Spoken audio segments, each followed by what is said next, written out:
Amara just found her name on a legal death warrant.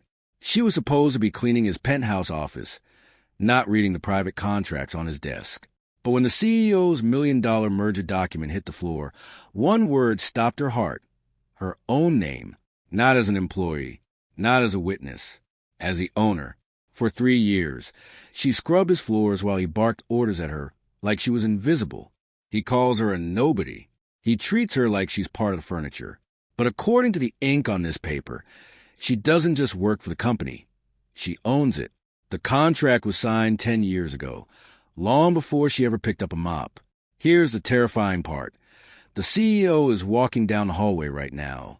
He has no idea his cleaner just discovered the multi-million-dollar lie his entire career is built on. If he catches her with that paper, she isn't just fired. She's a liability. How did a homeless girl's signature end up on a corporate empire's founding papers?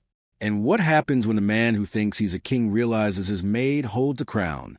The truth is darker than a corporate secret. It's a setup. Amara woke up every day before sunrise, not because she wanted to, but because she had to. Life didn't give her the option of rest. It gave her responsibility. She lived in a small apartment on the edge of the city, the kind of place where silence felt heavier than noise. The walls were thin, the space was tight, but it was enough. Enough to sleep, enough to think, enough to survive. She had a degree. That was the part most people didn't know.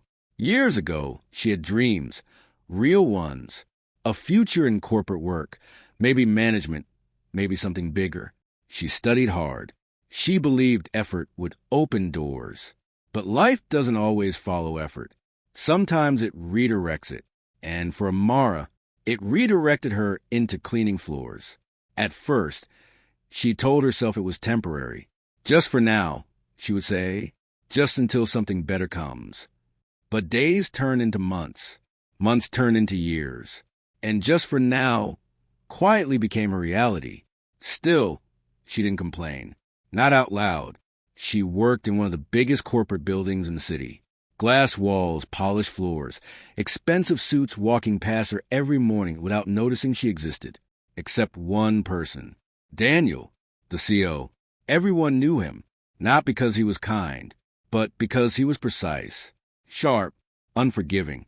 He walked like time belonged to him, spoke like mistakes didn't deserve second chances, and looked at people like they were either useful or irrelevant. Amara fell into the second category. Every time. Missed a spot, he once said without even looking at her. No greeting, no pause, just correction. She nodded, quietly. Sorry. That was always her response. Not because she was weak, but because she understood something most people didn't. Survival isn't loud. It's patient. And Amara was patient. She did her job well, better than most.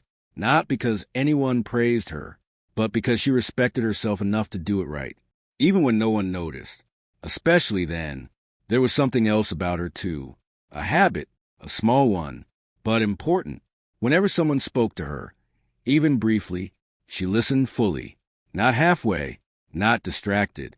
Fully, because she believed something simple. Every moment matters, even the quiet ones. But here's the thing. That belief would later be tested in a way she never imagined.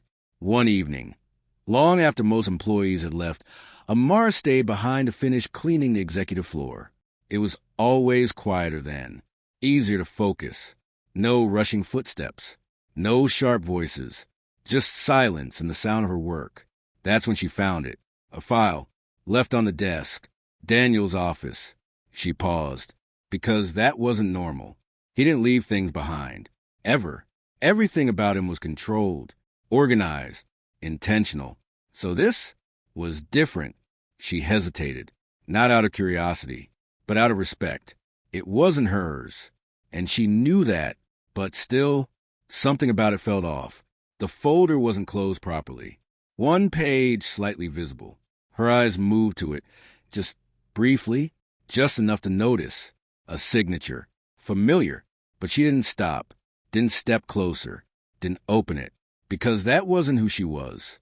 She adjusted the folder, placed it neatly, and walked away. Simple, respectful. Done.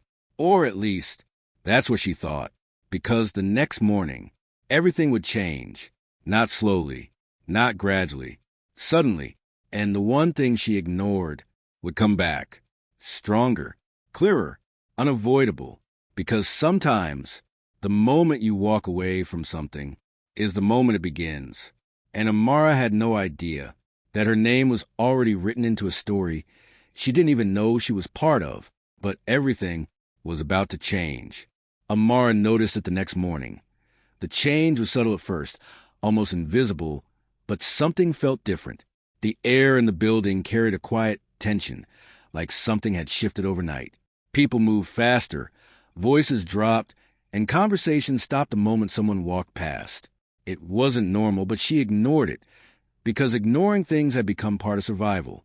Still, a feeling lingered, like something was waiting, like something had already started. She continued her routine, moving from office to office, restoring order where others left chaos. Then her phone buzzed. Unknown number. She stared at it, hesitated, and let it ring. It rang again, and again, but she didn't pick up. That was her instinct. That was her pattern. And maybe her mistake. Hours passed, but the calls didn't stop. And then something else happened. As she stepped onto the executive floor, she noticed the office door slightly open. Daniel's office. That never happened. He was already inside, standing still, not working, not speaking, just staring at something on his desk. Amara paused.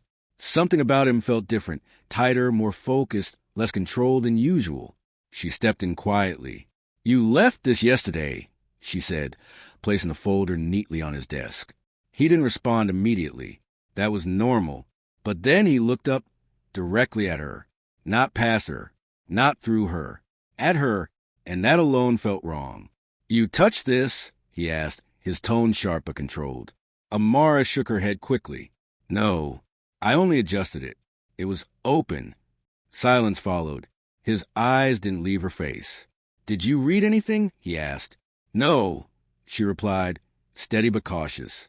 Still, the tension didn't break. Then his phone buzzed. He glanced at it, and something in his expression shifted, slightly but enough. His eyes moved from the screen to the document, then back to her. "Stay," he said. One word. Unexpected. Amara froze, because he had never asked her to stay before. This wasn't routine anymore. This was something else. Something she didn't understand yet. Slowly, he turned the document toward her. "Look at this," he said. She hesitated, but stepped closer anyway.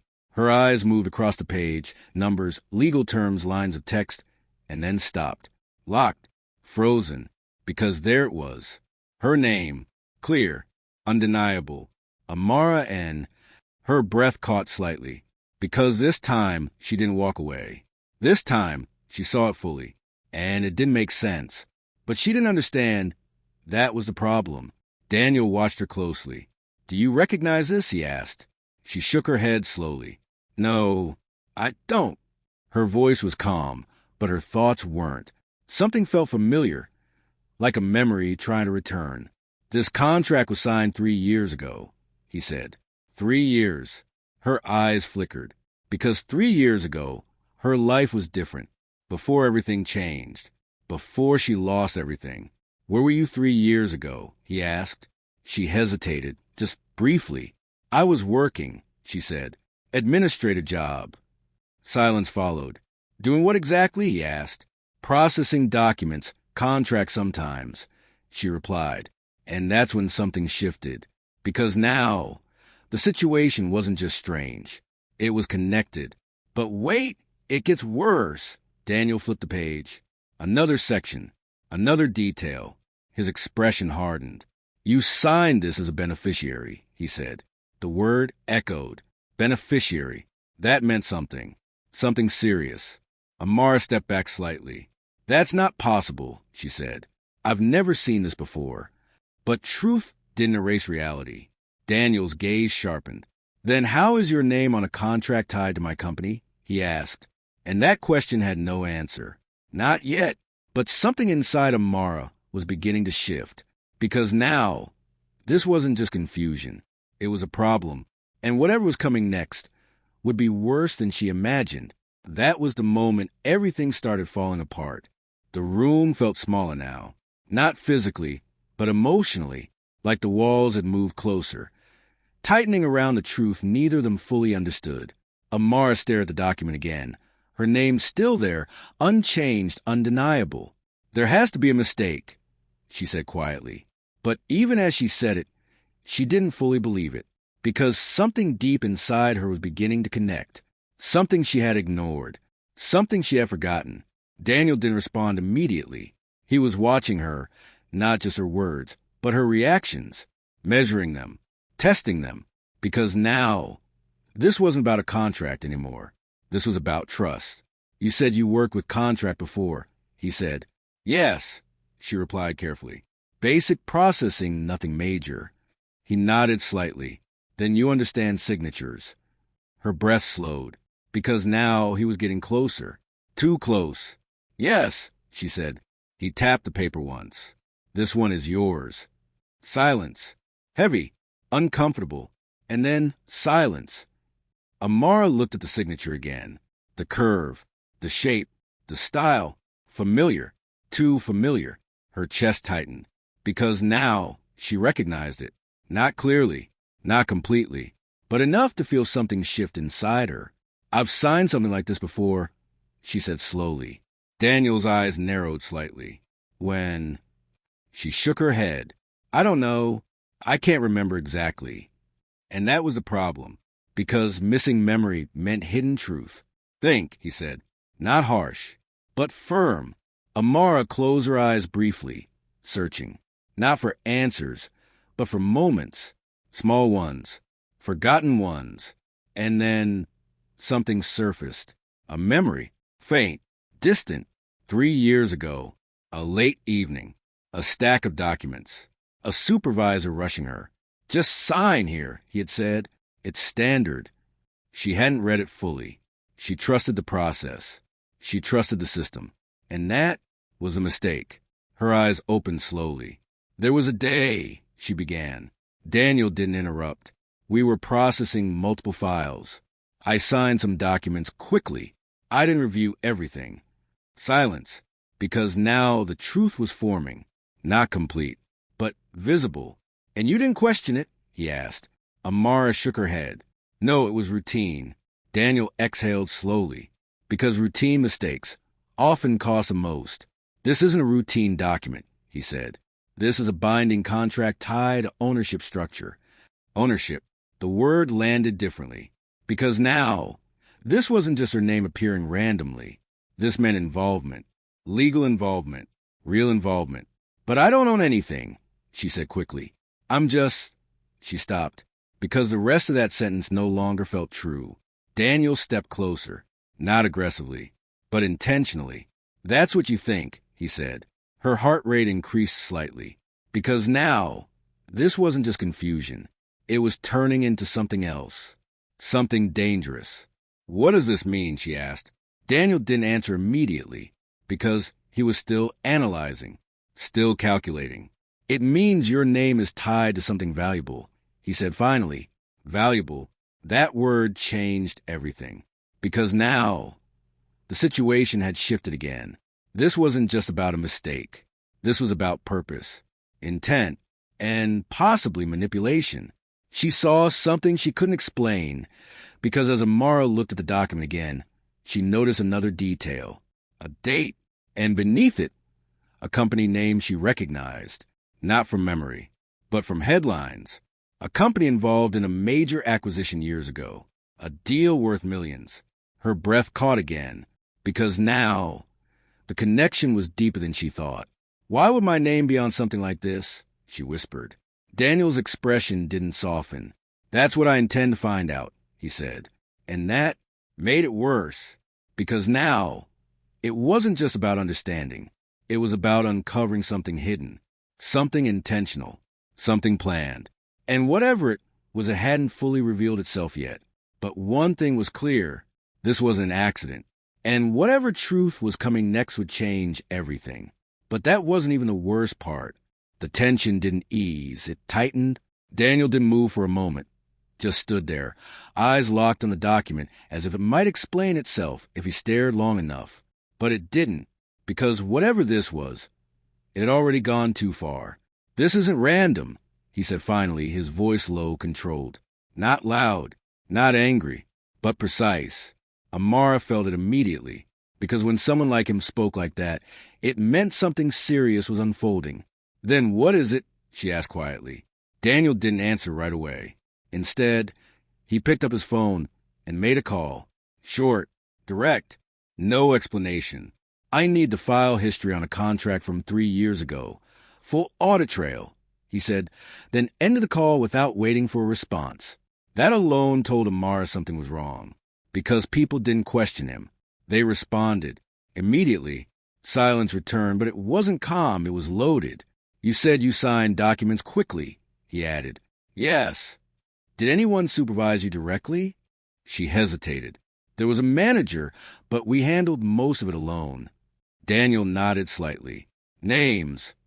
The word landed heavier than expected, because now, this was no longer just about understanding. This was investigation. Amara swallowed. "I don't remember all of them. It's been years." Daniel's gaze didn't shift. "Try." That single word increased the pressure. Not aggressive, but undeniable. Amara forced herself to think, to pull details from a past she had tried to forget. "There was one. I think his name was Carter," she said slowly. "He handled approvals." Daniel's expression didn't change, but internally, something aligned. Because now there was direction. But wait, it gets worse. Because at that exact moment, his phone buzzed. He looked down. A message. Unknown sender. No name. Just words. "Stop digging." Daniel's eyes narrowed slightly. Not surprised. Not confused. Just aware. Because now it was confirmed. This wasn't internal. This wasn't accidental. Someone was watching, and they didn't want him to continue. Amara noticed a change in his face. "What is it?" she asked. Daniel didn't show her the phone. Not yet, because revealing that would escalate things faster than necessary. But internally, everything had shifted. This was no longer about a contract. This was about control. And someone else had it. "Nothing," he said, but his tone said otherwise. Amara didn't push, but she felt it. The shift, the danger. And then another message came through. "You're already too late." That one hit differently, because now it wasn't just a warning. It was a statement. Daniel exhaled slowly, his grip tightening slightly around the phone, because delay meant timing, and timing meant something was already in motion. He looked up at Amara again, but this time not as a cleaner, not as a mistake, but as a connection, a link in something much bigger. "You didn't just sign something," he said quietly. "You were placed." The word echoed. Placed, not accidental, not random, intentional. Amara's expression changed, because now the situation had crossed a line. "I don't understand," she said. "You don't have to yet," Daniel replied, "but you need to listen." That alone made her heart rate increase, because now this wasn't about past anymore. This was present, active, and dangerous. He stepped slightly closer, lowering his voice.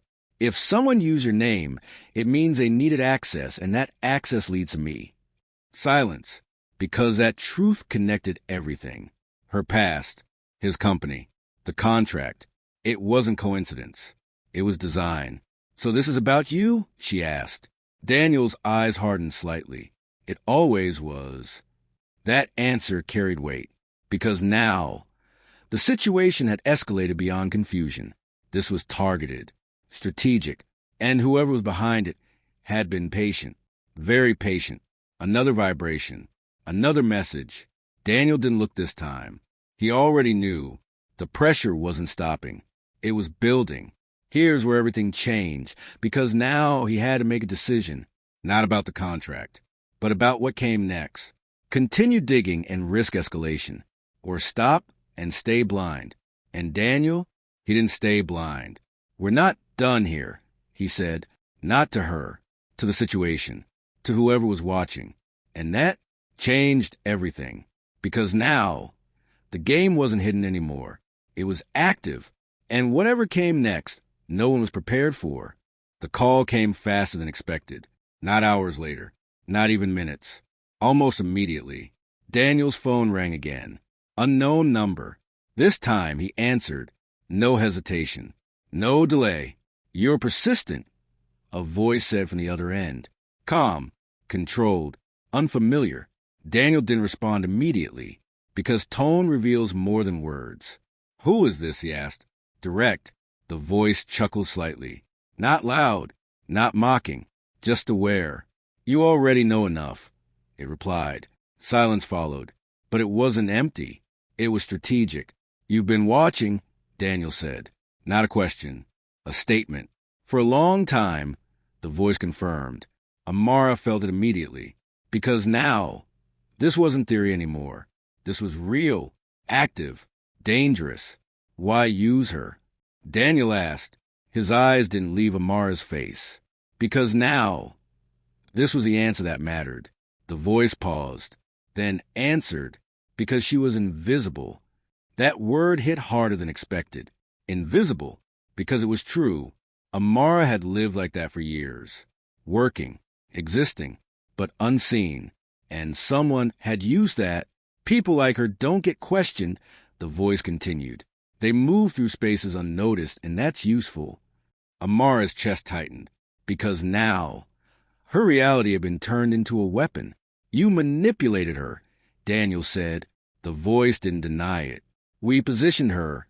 It corrected, positioned. Again, that word, because this wasn't random. It was planned. Every step, every moment, even her past.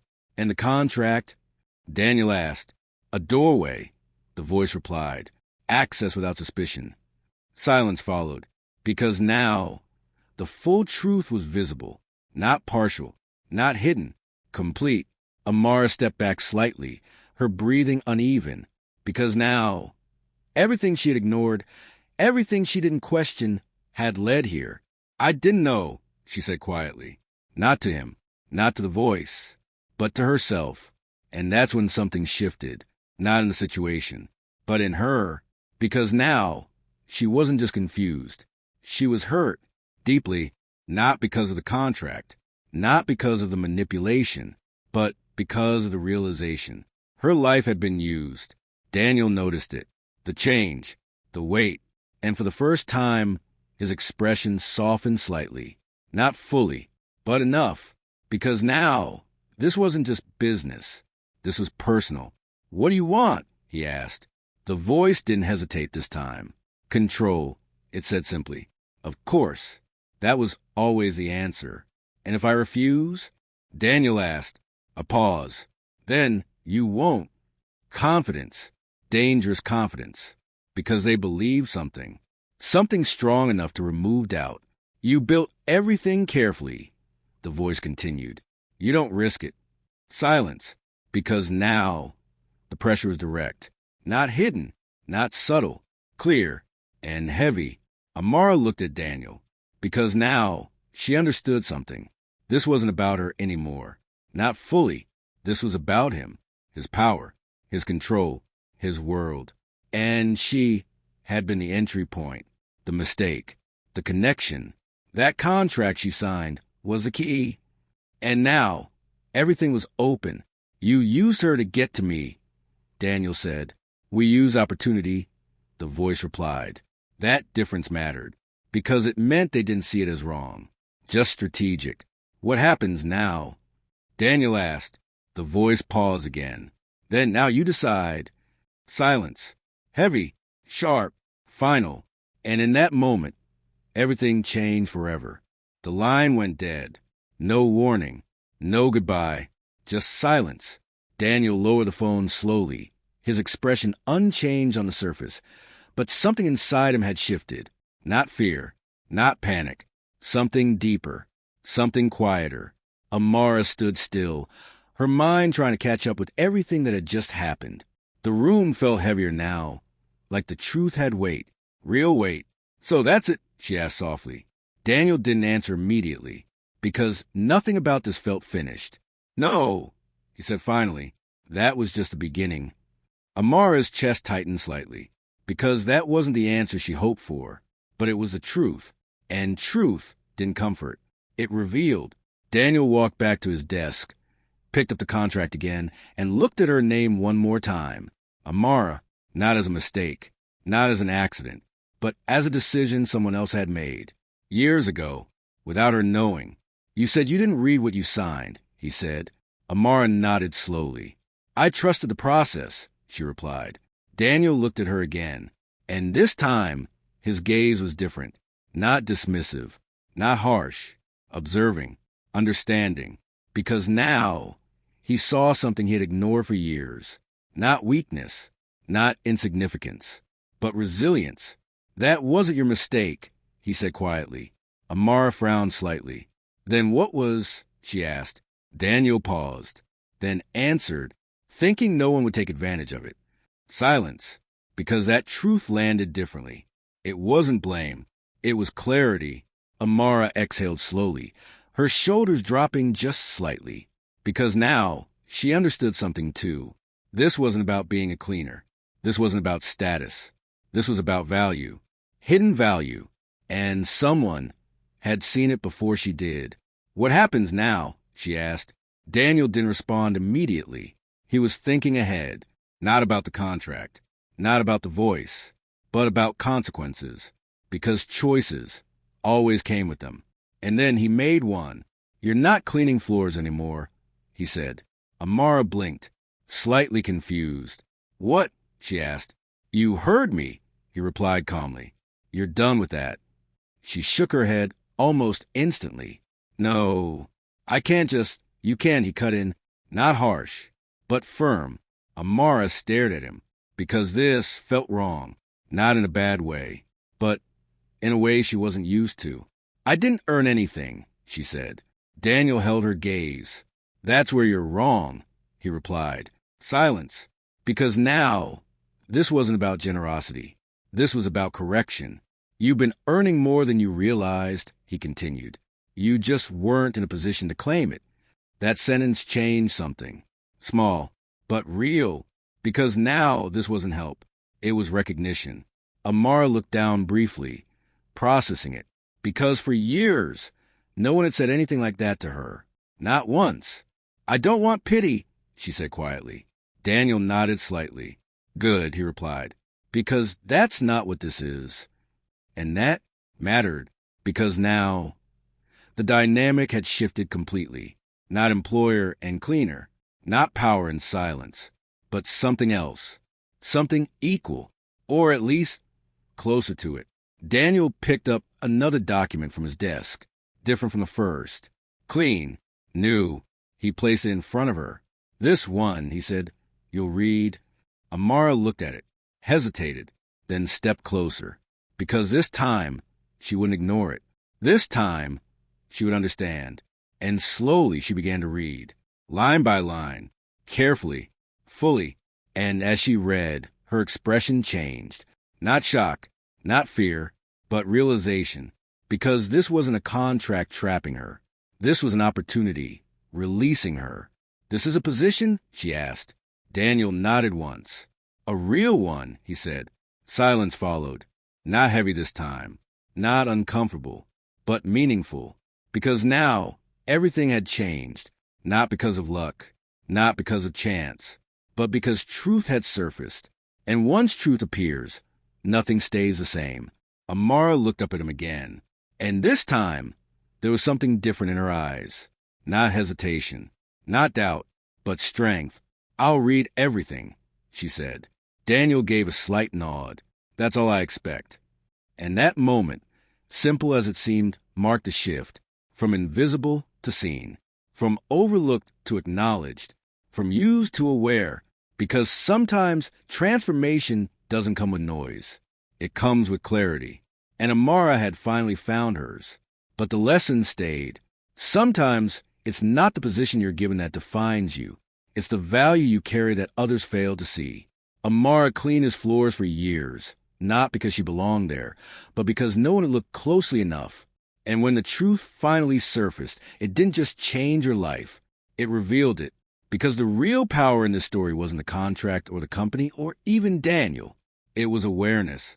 The moment she stopped being invisible, everything shifted, and the shocking truth? Sometimes the people we overlook are the ones holding the most value. So, tell me, what would you have done if you were in her place?